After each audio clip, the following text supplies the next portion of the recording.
ఎంత నష్టపోయినాం, ఎంత లాభపడ్డం అనేది లెక్కలు వేసుకుంటాం. అట్లా సంవత్సరానికి ఒక్కసారి రోజే అడగడం లేదు.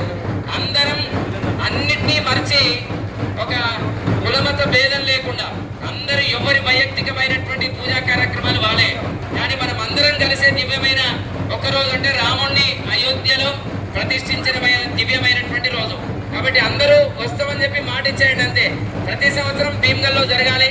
జై బోలో సీతారామచంద్ర భగవానికి. నిజంగా ఇంతమంది కూడా వస్తారని అనుకోలేదు నేను. అందరు రావడం జరిగింది. అందరికీ నమస్కారపూర్వక ధన్యవాదాలు సమర్పిస్తూ ఇప్పుడు నారికేళ స్ఫోటన కొబ్బరికాయ కొట్టి రథయాత్రను ప్రారంభించుకుంటూ మరి ఈ సందర్భంలో పుర ప్రముఖులు మన కన్య సురేందర్ గారు, ప్రేమలత గారు రావడం జరిగింది. అప్సెట్ రమేష్ గారి యొక్క ధర్మపత్ని వారు కూడా ముందు రావాల్సిన కోరుతున్నాం. అంతేకాకుండా మా నిజాం